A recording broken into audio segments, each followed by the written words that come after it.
everyone following us in our social media page and is going to be listening to this on Radio Nuku'alofa 88.6 FM. I've got Seti Chen here, former Tonga Power Limited CEO, now with the Asian Development Bank, doing clean energy in the outer islands, and which includes Niuatoputapu, is the reason why I have Seti here today. Seti, whewhiake.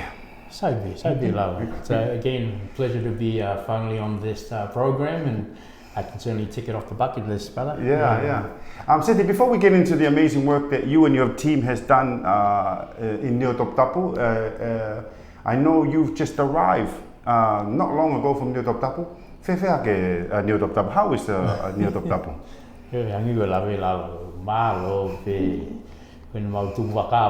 So what was supposed to be like a two-week trip ended up being more than 5 weeks. And obviously, as we all know, Niuatoputapu is one of the furthest most islands in our country, in Tonga.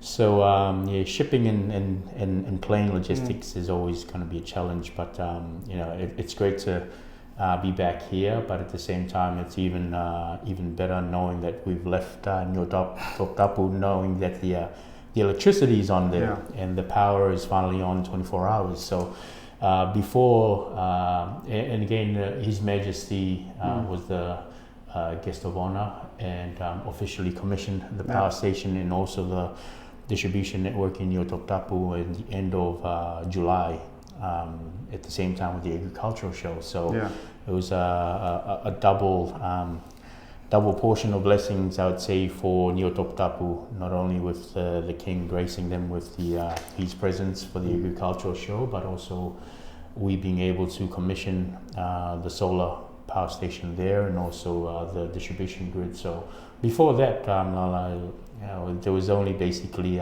those households that were able to afford a generator and also purchase their fuel on a monthly basis. Those were the only households, and obviously government houses and the hospital were the only properties that had electricity, and they would more than likely run for about 6 to 10 hours on a daily basis. Now the whole community is running on 24 hours of electricity, and as you mentioned, one of the purposes of this project is to promote clean energy, and so this is one of the projects, I would say it'd be the longest standing energy project the government has started back in 2013. So it's about 10 years now since the project has been running, and this is just part of the scope of works which Niuatoputapu is part of. And so it's great to know that they've got electricity, and it's certainly benefiting them in so many different ways here, Lala. Just talking about the benefit that Niuatoputapu has. The hybrid, the solar hybrid system, Seti, does it cover the whole of Niuatoputapu? Yes, so it covers the whole of Niuatoputapu.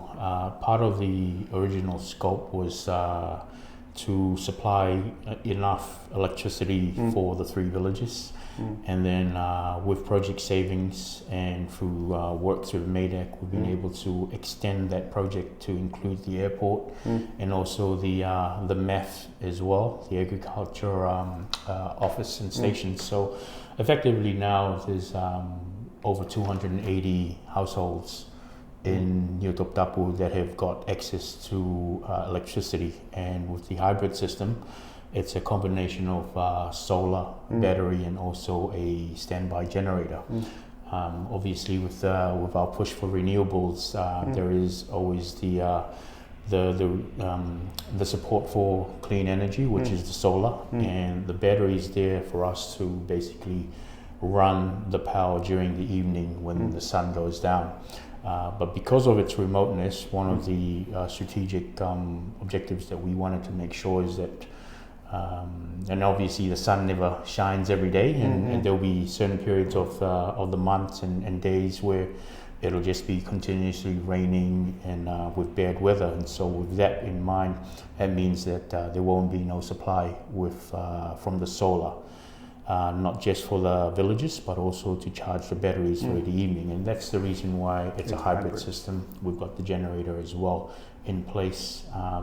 And so, again, so far so good. We're going into over a month and a half now, going almost to 2 months now that we're running the power stations, and this is being operated by the corporate society there, which is also being established as part of this project as well through MADEC. So, you know, it's great to see that not only the benefits are there with reliable electricity, but we're also promoting renewable energy sources as well. And no doubt, Seti, you've been there from in Niuatoputapu, especially before the 26th of July, when His Majesty commissioned or opened the solar hybrid system. Then now post the opening of the solar hybrid system, you've seen the benefit of Niuatoputapu, just something that's basic that we all take for granted, just having access to electricity.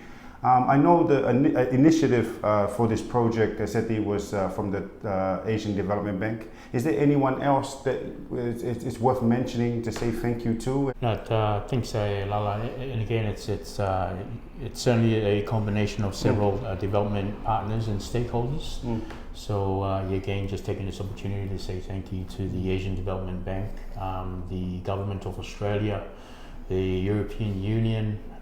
There's also the second Danish renewable energy for energy efficiency, and obviously not to mention the government of Tonga as well. All of these stakeholders have been a strong support of this project, and again, as I mentioned, this project has been going on for about 10 years, 10 years now. And well before that, probably in the mid-1990s, the actual feasibility study had been conducted by the Asian Development Bank in terms of the proposal for electrifying or electrification for Niuatoputapu and also Niuatoputapu and also the Hapai group of islands.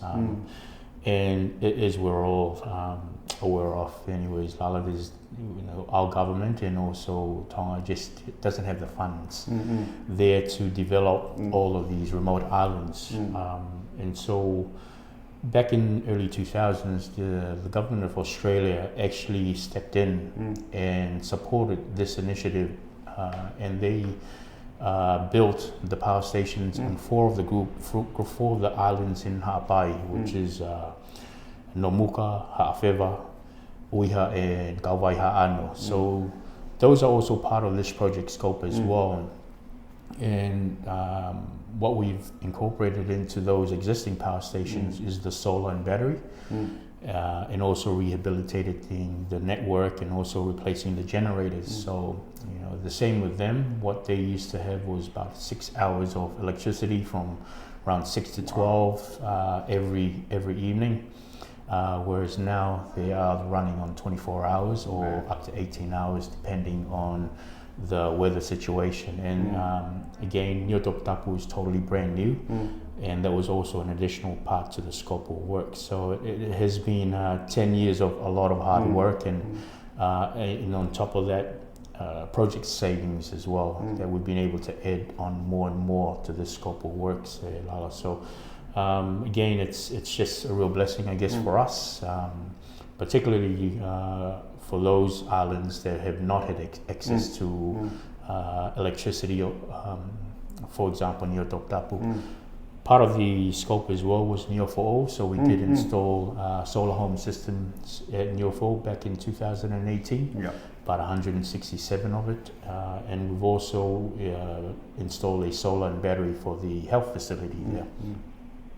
There's a project that's coming after the OIREP, which is the project that I'm managing, the Outer Islands Renewable Energy Project, which further to that is the Tonga Renewable Energy Project. And so they'll be doing the same works in Niuatoputapu, I believe. Hopefully all going well, they will start mobilizing this month, sometime this month, to actually build a power station in Niuatoputapu and also line reticulations right through the customer properly.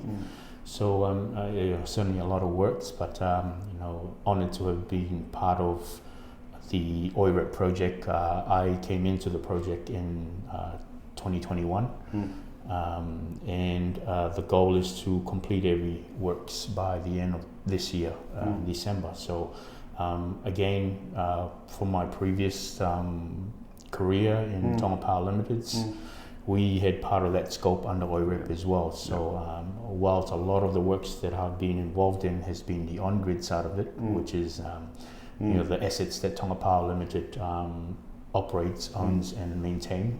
You know, I get to actually go out now to the off-grid side of things with the support of MADAC, and get to experience, you know, again, another several years step back in time, and even more so when you go to the newest. Well, Seti, you mentioned renewable energy and how exciting it is for you going from Tonga Power Limited, the on-grid side, and now where you are right now with the off-grid side.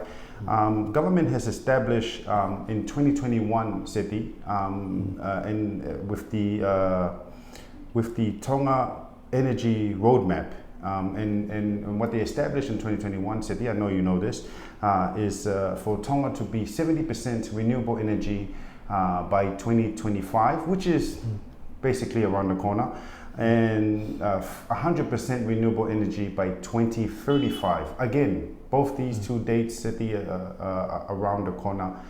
With the work that the project is doing, not just in the Niuatoputapu, Niuatoputapu, and as you mentioned, Hawaii, and having these hybrid solar hybrid system, how realistic is 2025 70% renewable energy, and 2035 100% renewable energy for Tonga as established in 2021 by government? It's a really good question there, Lala. And again, the goal of reaching 70% renewable by 2025, as you mentioned, is just around the corner, really, and it's a very ambitious target and goal by government. But at the same time, it does set the platform for investments and for stakeholders to help out. And again, I guess the reality of a lot of these projects is like the first Tonga Energy Roadmap plan in 2010 was to become 50% renewable by 2012, and then that changed to 2020. But with the with a lot of grant fundings, Lala, it takes at least 4 to 5 years, and that's just the reality of it, from inception to feasibility studies, and then right to construction on site. And if you don't have the development partners and stakeholders in place, it's very hard to progress some of these goals. So I'm pretty sure the roadmap and the plans are in place by government, and particularly I would say with our state-owned enterprise, Tonga Power Limited, to try and reach this 70% goal by 2025. I understand that there are already some projects that are in the pipeline and nearing agreements. With the similarly with around the Pacific, Lala, we used to, back in 2010 to 2020, continue to push grant funding support, simply from the fact that we just don't have the money. But with a lot of the trends now is that we're moving into independent power producers and private sector investments. So I do believe the government is starting to also push onto that side, where we will start looking at several power purchase agreements, where other companies will come in, build the power plant, whether it be solar or wind, and then sell that electricity back to the to Tonga Power Limited, which is government owned. So for reaching 70% by 2025 is 2024 next year. That's definitely a big objective and goal for government. And I guess with the right attitude and plans in place, it's always going to be a challenge. But I think with the investments that hopefully government would be able to capture and agree onto, it's an easy task to do. But at the same time, I think the biggest goal is to see the outcome of that, compared when it comes down to the feed-in tariff and the cost of electricity to all the customers. So it's installing these projects is actually quite easy, but the road of actually getting the investments in place and having a proper agreement that will see a benefit in the long term, that's always going to be the challenge. So my personal view in terms of 2025 is very ambitious, and it's going to be a very challenging target. Looking forward to 2035 at 100%, a lot of lessons learned would be made in this next 2 years, reaching 70, and so I think there's a good breathing space to reach 100% by 2035. So it's really, if we can meet this target in 2025 and achieve 70% renewable, that'll set Tonga in a good position to ultimately reach its goal in 2035 of becoming 100% renewable. When we look across the whole world right now, there is no country that is 100%. And if there is a country or an island that is at 100% renewable, there's a heavy investment that's been put in place. And so Tonga is no different. This project that I'm involved in, whilst the renewable penetration and production is quite insignificant, very small to the whole scheme of things of reaching 70% renewable by 2025 and 100% by 2035. I think what's the most important aspect for these small island projects, particularly the off-grid, is the accessibility of electricity to these outer islands. And so that is also one of the term goals and also one of the sustainable development goals is to achieve 100% accessibility. So with Niuatoputapu, now that it's fully commissioned and the power is on there, we are probably for Tonga, we're actually sitting close to about 98% accessibility of electricity. So it's now just looking at the smaller little outer islands and how we can incorporate renewable energy, whether it just be solar home systems or a mini grid like what we just installed in Niuatoputapu. That's certainly part of the goal and target of government, so that we're not leaving any other of the smaller islands behind. But definitely to achieve ultimately 70% or 100%, the biggest slice for that would be the on-grid portion, which is managed by Tonga Power Limited. So, it's going to be a challenging road ahead, but I'm hoping that everything will go well in terms of their goals and plans.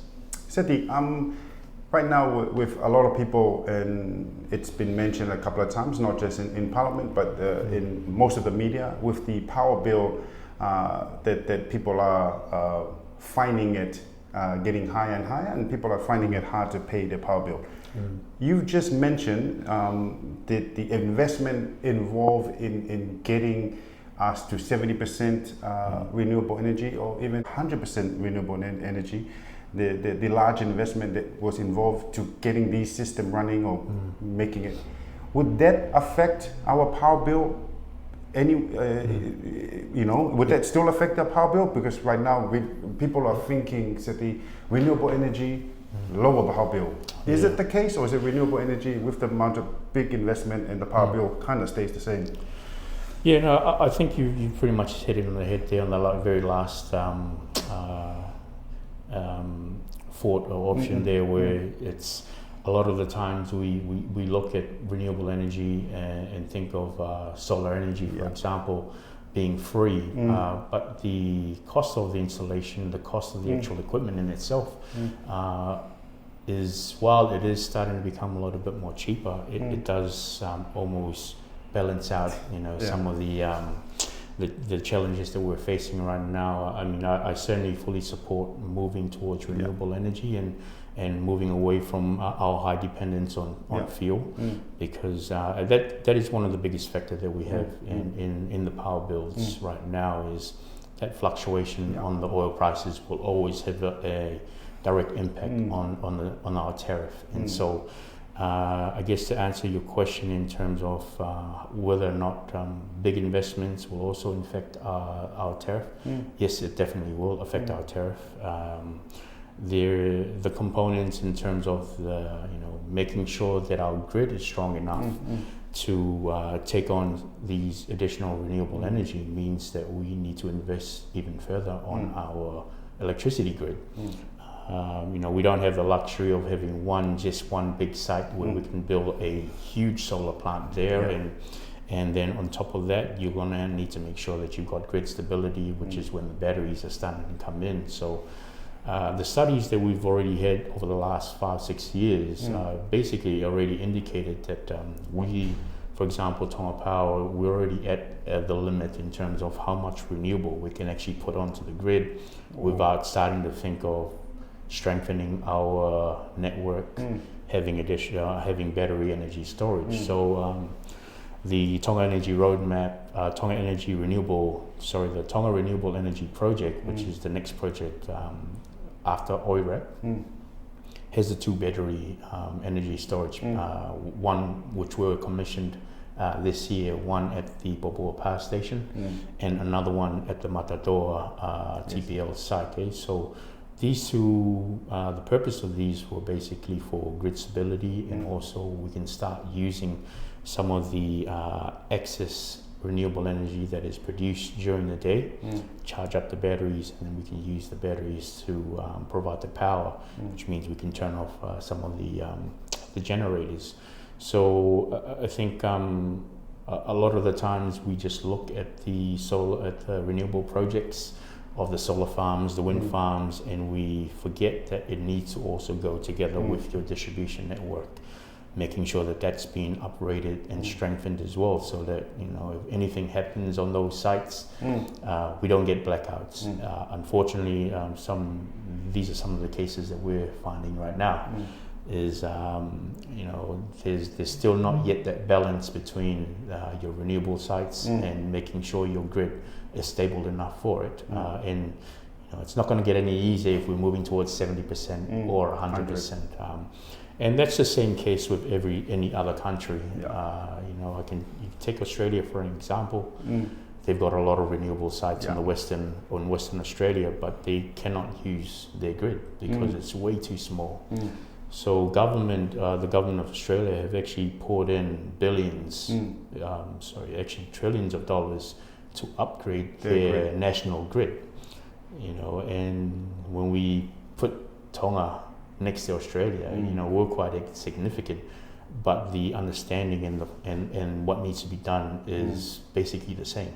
We've got so many areas that we can build solar farms, we can put up wind turbines, wind farms, and I know government is looking into other technologies such as waste to energy, the wave technology as well.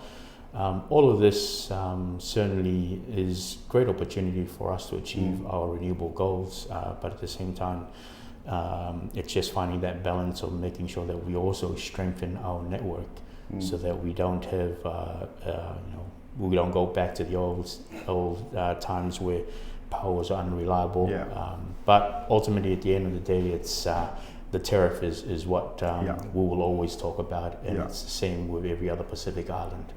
Thank you very much, Seti, for giving me your time today for us to be able to talk, and no doubt this interview would have given everybody a lot of information to absorb. But it's good information for not just the people watching, the people listening. Seti, for those who don't know this interview, Seti was trying very hard for me to make my way to Niuatoputapu for us to do this interview, but I've asked him, I'll just wait, no matter how long it's going to be for you to come to Tongatapu, we'll do the interview here. But he kept sending me photos of Ofa Atu, and I had the chance to eat an Ofa Atu, Seti, on the 2023 trade show fair, and a big thank you to Bensimani Tonga from Niuatoputapu. And the next question, did you have Ofa Atu breakfast, lunch and dinner? That's probably the question I've been waiting to ask you this whole interview. Did you have Ofa Atu breakfast, lunch and dinner? Because it's tasty, it's very nice. It's, I mean, I've definitely heard Ofa Atu as well, Lala. I guess fortunately for me, I was on the other island, Niuatoputapu, and they don't actually have the Ofa Atu as much as they do in Niuatoputapu. So yeah, it was basically a lot of breakfast. It was crackers and coconuts there. But yeah, it's if you ever get the chance to make it to Niuatoputapu, I would highly recommend it. And again, if you do make it to Niuatoputapu, make sure you have eat Ofa Atu there. It's not the same as having it here in Tonga. It needs to be on the island. I remember sending you my video of eating it, and you said it's not the same having it in Tonga. But Malo, thank you to anyone that's here. Seti, this is your time. If you have any last words to say to anyone, this is your time. Yes. Again, thanks very much, Lala and 88.6 for this opportunity. As I mentioned before, it's a blessing to be part of, still be part of the energy projects here in Tonga. And while there's a lot of ambitious goals that have been put in front for us, I think working together as a team, you'll be able to achieve anything. So again, I can certainly tick this off the bucket list of finally making it in one of the interviews. But again, it's real good to see the development of our country benefiting not just the main islands, but also the outer islands as well. So hopefully these projects, and for the development partners to continue on their support in making accessibility to 100% on some of these outer islands. But again, if you ever make the chance to go to Niuatoputapu or Niuatoputapu, I highly recommend it. Malo. Malo.